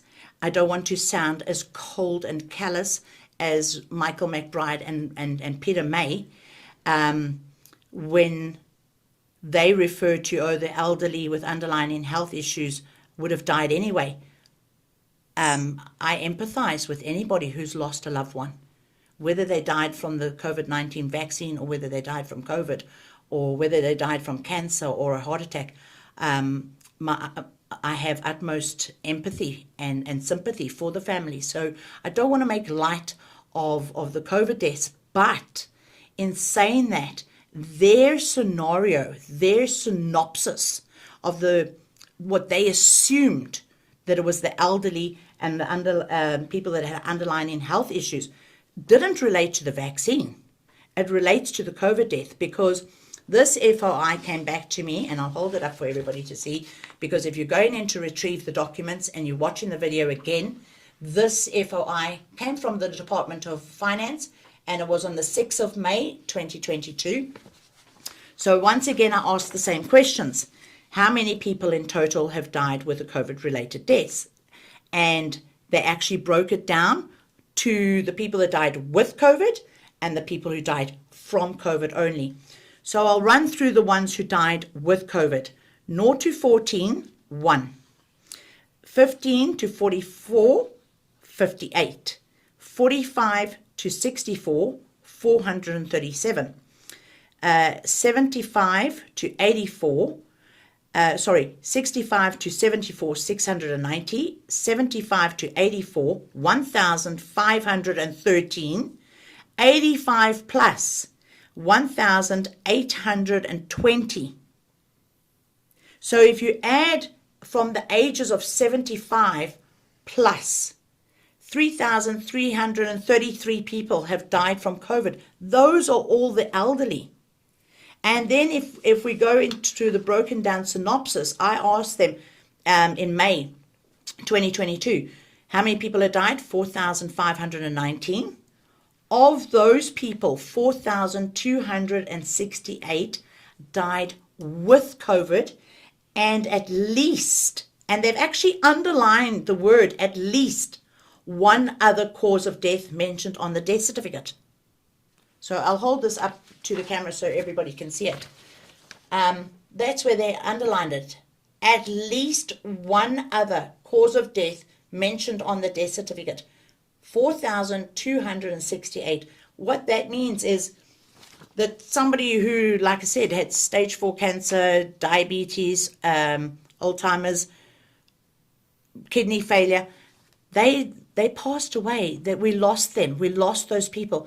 But the PCR test that they were given in hospital put them down as a COVID death. Just one of them has to test positive. And it could be the case, because we know that a certain proportion of PCR tests will return a false positive result, especially as you increase the cycle threshold, because your margin of error is going to increase with the heating and cooling cycles. So an ever smaller amount could potentially trigger a false positive. And as we've also discussed, we are both aware anecdotally of times where doctors or maybe senior consultants maybe don't even acquire the false positive result of somebody who later passes away in the hospital, but uses their clinical judgment to say, well, it was a COVID death, and we can be sure that a COVID was the cause, or they were infected with the virus at time of death. So that's another issue as well, is it's not that there's any confidence that any of these people necessarily even had an active COVID infection. It could have been that they were infected a couple of months previously. Maybe there was some environmental contamination. Mm-hmm. These are all known issues when it comes to taking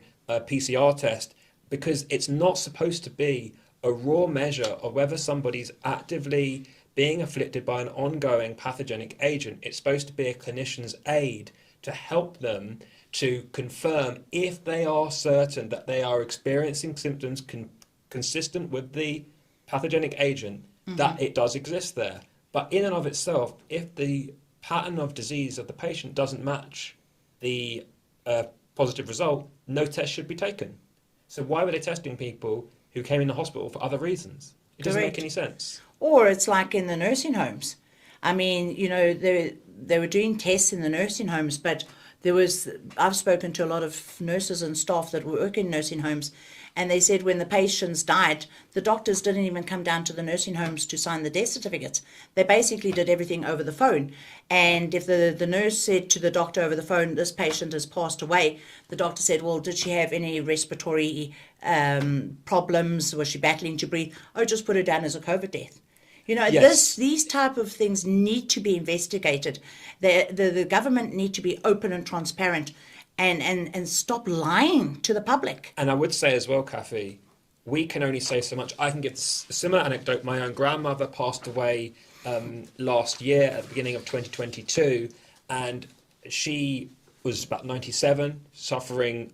She really had just given up, basically. She wasn't eating anymore. She wasn't drinking. They managed to get a PCR positive result, and they put COVID as one of the causes on her death certificate. And by writing to the coroner, we were able to strike that out of the death certificate. But the point remains that there is a bias towards the doctors putting down COVID in the hospital and onto the death certificate. And I think it's fair to say that we really do need people who have seen and observed this kind of behaviour in a clinical setting, in a care home setting, and anywhere else, families who've been affected by this issue, to come and tell your story as well, or give statements, because people need to understand the scale of this problem, because that pollutes and distorts even the data that we're trying to present. We can only present, and you can only extract the official government data and present that. But it's fair to say that this data is not clean, it's corrupted data, it's data that's suffered from manipulation, just in the same way that it has done through the clinical trials. We have whistleblowers from the Pfizer trial, like Brooke Jackson, for example, and this explains that this data, it's only possible to get a small sense of the true story because of the data manipulation. So I think it's very important that anyone listening, if you are able to share anything, you do get in contact with us at vibs-ni.co.uk, or contact Kathy or myself and let us know, because otherwise we can't even appraise the true severity of the situation, I think it's fair to say. Absolutely, 100%. And I'm bringing out my calculator here because I want to actually do a sum with what I'm going to go into next. I read out the total figures for all related deaths, all COVID-related deaths, but now I want to read out the figures. And again, just to reiterate, and for your audience, for anybody watching, on the 6th of May 2022, right? So from March to March 2022, that's 2 years, that's 24 months. Add on April and May, that is 26 months. Now, their response back to me that only 251 people died from COVID in Northern Ireland. Only 251. If I take the 251 and I divide that by 26 months, it works out to 9 people a month died from COVID.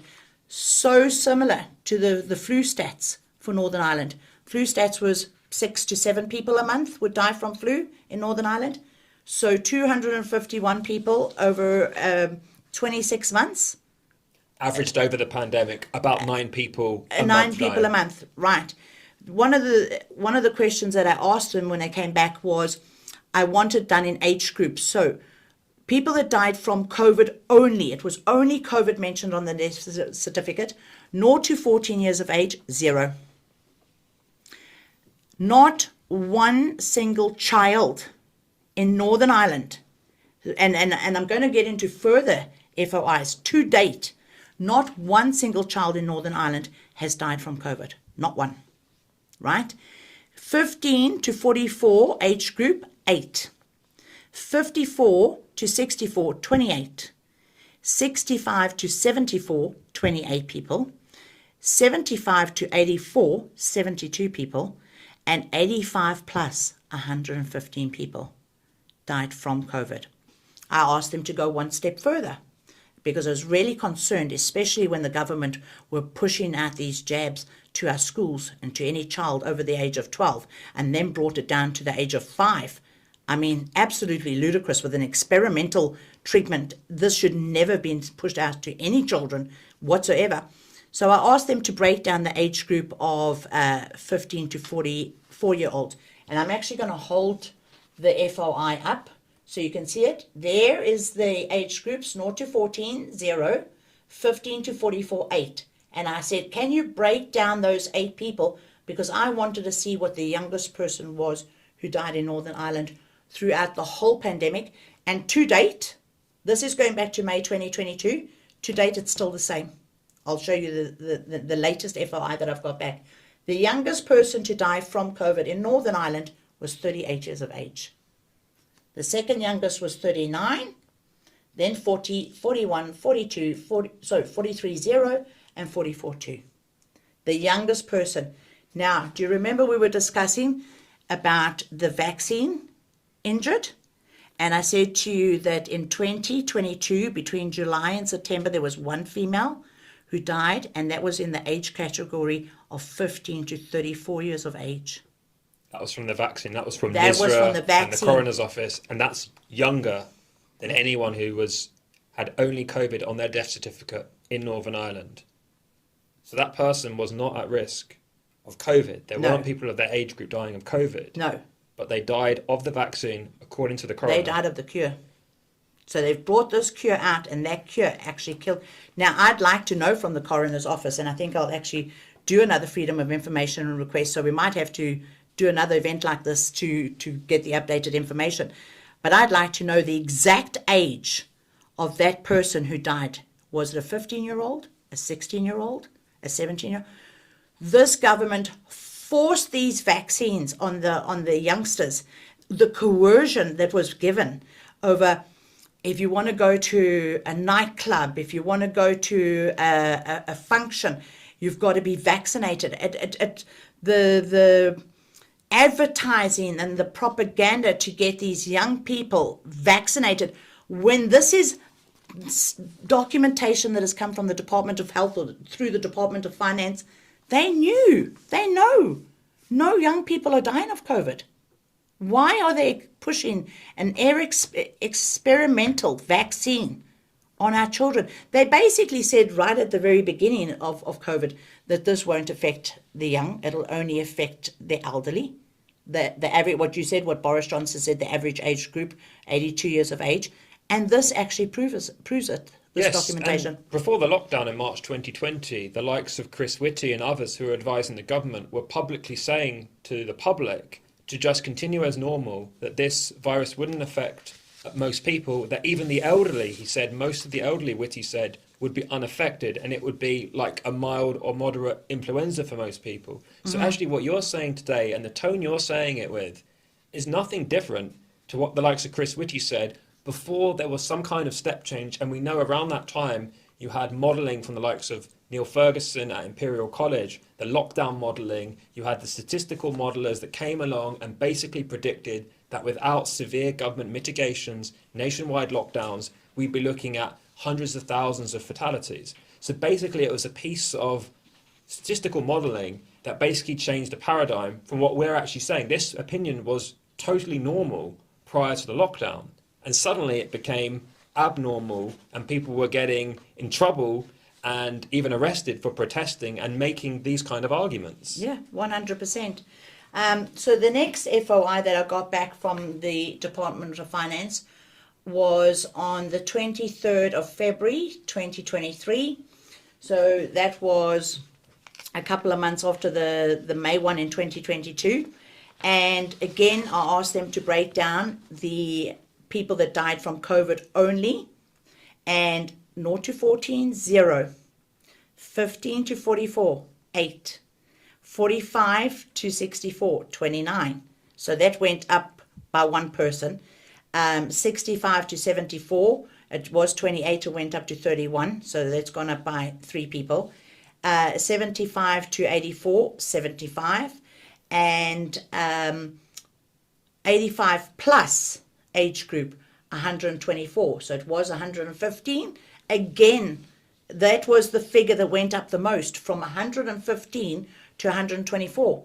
So further on down the line from May 2022 to February 2023, it was the elderly with underlying health issues that are being affected by COVID, or if it was just COVID only and they had no underlying health issues, it was still just the elderly being affected. Same pattern as we've already seen. You're saying Correct. it basically continues the whole way through. This pandemic at no point was disproportionately affecting younger people. It was always following the expected numbers according to the baseline: influenza, winter respiratory viruses, and people's underlying health deteriorating sadly as they get older. So Yep. it's not unexpected data. It was not of a threat to the younger age demographic. Correct.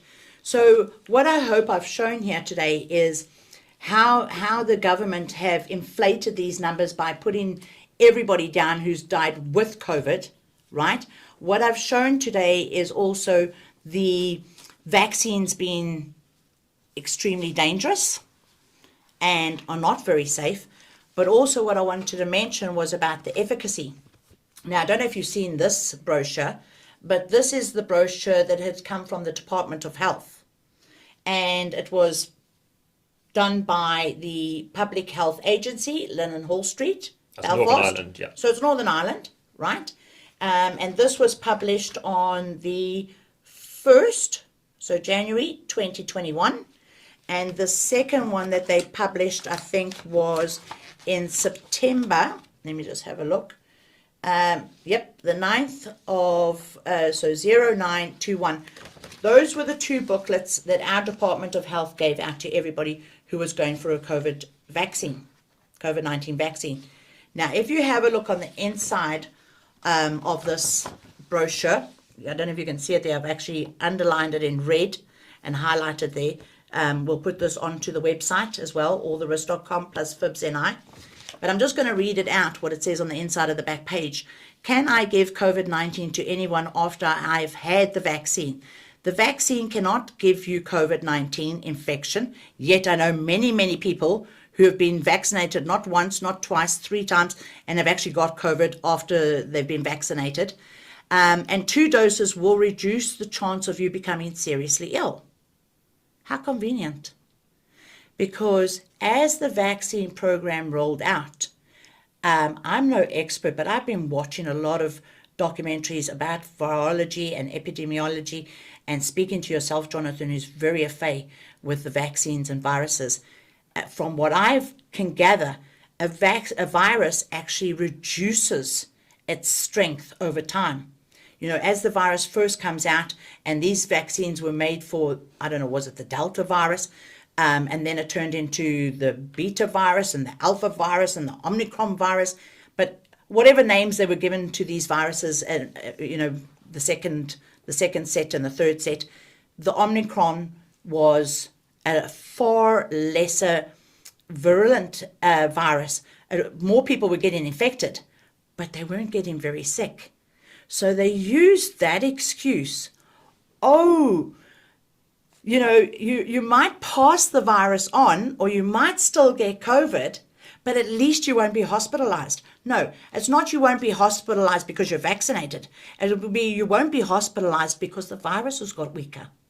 And that's a key point. So, in the absence how of people convenient. being afraid themselves of potentially dying of the virus, an overwhelming reason for many people who perhaps were reticent to actually sign up and roll their sleeve up for an injection was the idea that they could go home and infect their grandmother or their parent or their sibling or their partner with a chronic underlying health condition, or even infect someone randomly in the train, on the bus, at work, and so on, in the shop. And therefore, they submitted to injection for the explicit reason to prevent passing on of the virus.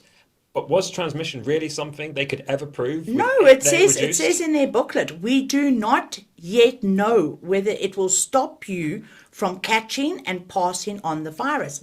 It's in black and white. And they knew that because it was not an endpoint of the clinical trial. The clinical trial for Pfizer-BioNTech, it says explicitly in the clinical trial protocol that it does not address and does not monitor for viral shedding. Yeah. What they did do was do more PCR tests, which is a surrogate supposedly for efficacy. But when it comes to the transmission benefit, which is the community benefit, which is the idea that you take it to protect somebody else, That was never there as an endpoint of the trial. There was no evidence from the trial. They did not take isolates from people who were in the placebo group, people from the treatment group, grow them in cultures, see which one had a higher viral content. None of this was done. That's the only way they could have potentially tried to do it, was to run proper isolates from those who were in either group. So that is an accurate statement that they wrote. But was that communicated to the general public in as clear terms as it could be? It is mentioned there, but did everybody actually know that? Were they told that when they went into the vaccine centre? Did the vaccinologist, or rather the administrator of the vaccine, clearly tell them, we have no idea whether this will help you to reduce the threat of transmission? Do you think our government actually went into these pop-up centres, these pop-up vaccine places, to the GPs, to the pharmacists, and say to them, oh, there was 27 suspected deaths from the MHRA, there's 4,755 serious adverse reactions. Sorry, we don't know whether it's going to stop the virus or stop you from passing on the virus. Do you think the government was totally honest with that? Absolutely not. I mean, if we play the video from Rob Roos, who is an MEP in the European Parliament, he asked one of the Pfizer representatives this exact question: how effective is this vaccine? So if we play that video now, you'll have a look. You don't get vaccinated just for yourself, but also for others. You do it for all of society. That's what I said. Today, this turned out to be complete nonsense. In a COVID hearing in the European Parliament, one of the Pfizer directors just admitted to me, at the time of introduction, the vaccine had never been tested on stopping the transmission of the virus. This removes the entire legal basis for the COVID passport. The COVID passport that led to massive institutional discrimination as people lost access to essential parts of society. I find this to be shocking, even criminal. Please watch the video until the end.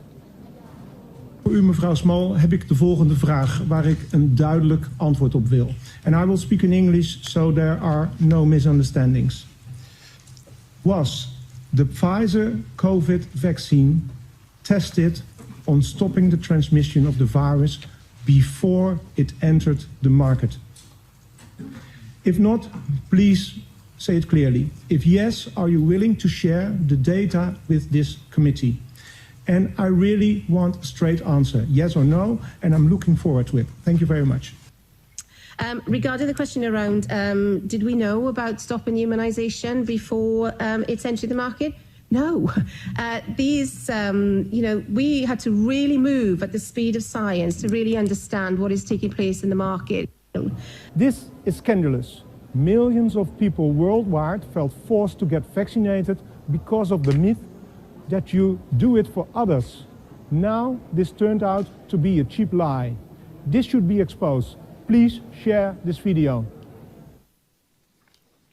So we've seen the speed of science being cited as a reason for not ascertaining whether transmission was prevented or lessened as a means of, or as a result of administering these types of injections during the clinical trials. What else would you like to say in terms of the vaccines and in terms of people who've been affected? Kathy, from your side, what we're seeing with VIBS, with our vaccine support group and anything else, what reflections do you have? Well, I think it's absolutely ridiculous that the government haven't been open, honest, transparent, and told the public the truth with regards to how many people really died from COVID, right? And how many people have been injured and harmed and death from the vaccine. So I'm going to go through my last Freedom of Information request, which I've just recently got, which was the 25th of September, 2023. So if we work out 36 months, April, May, June, July, August, September, right? So it's 36 plus 6, that's 42 months. And the same questions were asked. How many people in Northern Ireland have died from COVID only? And if that figure has come back, which is 273 people in Northern Ireland have died throughout this whole pandemic, 273 people, and you divide that by 42, gives you 6.5 people a month have died from COVID. Now, remember at the very start of this video, I said to you the statistics for influenza is approximately 6 people who die a month in Northern Ireland. And the statistics for COVID deaths, COVID only, because I'm sorry, don't mean to sound callous, but those people that died with COVID would have died anyway from their other underlying health conditions. There were serious underlying health conditions. So we're looking at the people who have only died from COVID. And to anybody that I've spoken to in Northern Ireland, and I've asked them, do you know how many people in Northern Ireland died from COVID only? No. Hundreds, thousands of people have died from COVID. No. Only 273 people have died from COVID in Northern Ireland right up until today. I mean, it's scandalous. So there's a mismatch between what people perceive, what they think they know, and what they do know. A bit like many things about the vaccine were not understood at the time of the rollout, and now people are starting to learn about the short clinical trials, about certain things that happened, that it wasn't stopping transmission. But even now, when it comes to lethality of COVID, a lot of people still have a misunderstanding, and that's one thing that you're obviously trying to address today, Kathy, so that people can be better informed. Absolutely. I mean, if I look at my notes here, we'll go back to the FOI from the 6th of May and this recent FOI, and where I've broken it down from the age groups 0 to 14, 0. So 6th of May, 0. The 25th of September, 2023, 0. 15 to 48, 8 people died. Up until September 2023, 8 people died in that age group. From 45 to 64, back in May 2022, 28 people died. September 2023, 30 people died. So that increased by 2 people that from May 2022 to September 2023, 2 people increased there. 65 years of age to 74 years of age, 28. And in September this year, 32. So that increased by 4 people. Ages 75 to 84 was 72 back in May 2022. And to date, it's 75 people. So it increased by 3 people. 85 plus back in May was 115. And today, 128. So I've actually put a box around the people that are elderly from 75 onwards. 108 of those death figures, for May, 187 people died who were elderly from COVID. 75 plus, yep. Yep, 75 plus. And the recent figures that I've just got back from the Department of Finance on the 25th of September 2023, there was 203 people. So out of the 273 people that have died in total from COVID, 203 of those were elderly. Yeah, the majority were elderly. Right. So again, to reiterate, is the cure worse than the actual virus itself? Well, and let me ask you then, Kathy, because you've covered a lot of data today. I'm sure people are very grateful. Maybe the first time they've heard some of these freedom of information requests. And of course, as you've mentioned at alltherisks.com and at vibs-ni.co.uk, all the documents will be available for people to download. Please share them. I know you're very happy for people to make them available. Just share this video to inform their friends and families, put it on social media. But just in closing, what else would you like to say about anyone in particular you could think of who's been affected by this issue, or any other appeals you'd like to make to anyone listening who may be affected by any of the issues we've covered today? Well, what I want to sort of reiterate is at the launch that we had, very dear friends of mine, Maliki and Debbie. Maliki lost his wife and Debbie lost her mom. She was given one of the vaccines. I'm not too sure whether it was the Pfizer vaccine or the AstraZeneca vaccine, but within 48 hours of receiving that vaccine, she was brought into the Royal A&E, and it was the actual doctors in the A&E department that said that this was a COVID vaccine-related injury. She was then sent home with some sort of medication, but was then back another 48 hours later.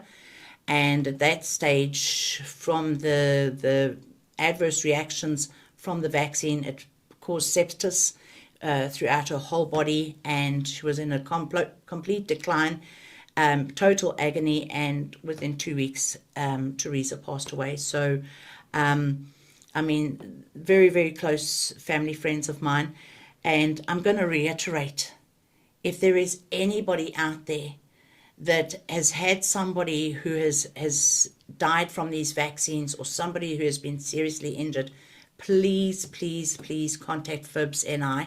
It's imperative that your voice is heard, that your story is told, and we can arrange that for you. We can get you in front of the camera, and get you, speaking to counsellors, and try and give you all the support that we can, refer you on to solicitors to possibly get more support, to put pressure on your GP or consultants to find out exactly what's wrong with you. We're going to try our level best any way possible to help those people. And the other thing that I would like to say is an appeal to all the politicians throughout Northern Ireland, right? All this evidence, all this material that we've discussed today, Jonathan, we took into Pat Sheenan's office, Sinn Féin office on the Falls Road. Showed him the FOI from the MHRA, and I said to him there's 48 to 52 suspected deaths, and that the coroner has confirmed 3 deaths. Pat turned around and said to me, and what about the other 45? I said, well, your guess is as good as mine, Pat. What about the other 45 suspected deaths? Why are they not being investigated? So Pat said to me he was going to send all this documentation to the head office of Sinn Féin, to the leaders of Sinn Féin, which he has done. And also another member of our group, Darren, has actually gone and supplied all this information to Colm Eastwood of the SDLP. And we've had no response from Colm Eastwood. We've had no response from Sinn Féin. We need all the politicians. It doesn't matter whether you're Catholic, Protestant, what side of the railway tracks you come from. This is not a political issue. This is not a racial issue. This is something, humanitarian issue. It's a humanitarian issue. This is where you want every single politician to come together in one room and say, how are we going to help these people? How are we going to acknowledge them? How are we going to get proper medical professional to deal with these people, counseling for these people, compensation, proper compensation, not just 120,000. I mean, if you've lost your limb from a thrombosis, from a clot in your leg, and you've had an amputation, and you can't do your job, and you can't work for the rest of your life the way you used to, what is 120,000 going to do for you? You've got years. You might be 45 years of age, and you now all of a sudden being told that you can't work, and your livelihood, your revenue has been taken away from you because you did what the government asked you to do. And aside from reaching out to VIBS NI, where we'll be happy to help and support people and put them in contact and try to give them all the help they can have, would you also agree that it would be good for people to contact their local MLA, their representatives, to get the issue into their constituency surgery, and to lobby their own politicians, to ask them to take their cases seriously? And if they don't, their MLAs, then let us know at VIBS NI so we know which politicians are failing their constituents, because people in those areas need to know if any politician is not meeting the needs of their constituents, then everyone should know in that area so that they don't need to vote for them again, frankly. Would you agree with that? 100%, Jonathan. You see, if it was me that was injured, I would be banging on the door of the BBC. I would be banging the door of every single radio station. I would be banging the door of every single MLA, MP, GP, consultant, and I would be demanding that they hear me, that they hear my illness that I've got from these vaccines. They pushed it. So 100%, if you have been affected by these COVID vaccines, go and speak to your MLA. Go and demand answers. Don't be complacent. Don't sit at home thinking, oh, well, you've taken the jab and you've got injured and nobody's going to help you out. No, you need to get up, sit up, and tackle this for yourselves. If you need any help from VIBS to go and speak to your MLA, come to us. You'll have our whole volunteer support group behind you. We'll go with you to your MLA. We'll go with you to your GP. We'll do whatever we can so that you have the confidence in actually speaking out. Get your voices heard. Well, Kathy, let me just thank you for the monumental effort you've made over the last few years on behalf of everyone listening, who I'm sure is indebted to you for your tireless, dogged work in holding our public agencies to account, both local agencies like NISRA and the NI Coroner's Office, and even national agencies like the MHRA. You've won battles with them through the ICO to force and compel them to release data. You've made that data available. I've seen you tirelessly working with VIBS NI and supporting people at all times of the day and night. So I think your efforts are first class. And I know, like myself, you're also motivated by your faith as well, your faith in the Lord Jesus. And I totally commend you for practically living out your faith in a way that is helping people. And on behalf of everyone who's been helped by you, Kathy, massive thank you. Thank you. And keep it up. Thank you very much, Jonathan. One last thing that I do want to mention before we wrap up, Jonathan, is this. Absolutely, the Lord has guided me in this. The Lord has steered me into the direction of doing all these FOIs that I would never thought that I would possibly have to do to try and retrieve the true information. So this true information that is coming out is what the Lord wants us to actually divulge. The truth will prevail. God wins, not the evil of this world. God wins, and the truth will prevail. And I tell you something else now. I would like to put out an appeal to any solicitor watching this. I have 2 solicitors firms that are prepared to act for these people that have been injured. But I want every single solicitor in Northern Ireland, ask yourself one question. If I've given you the suspected deaths in August 2021 and the serious injuries, and then given you further deaths in September 2022, where we've gone from 27 suspected deaths to 48 to 52 suspected deaths, when these people are now going for their booster shots, are they being told that 3 people in Northern Ireland have died? Confirmed. There's 48 to 52 suspected deaths. There's over 5,000 serious injuries. Are the people of Northern Ireland being told about this? Because if they're not, that consent form that you sign is invalid. And every single legal representative out there in Northern Ireland should know that.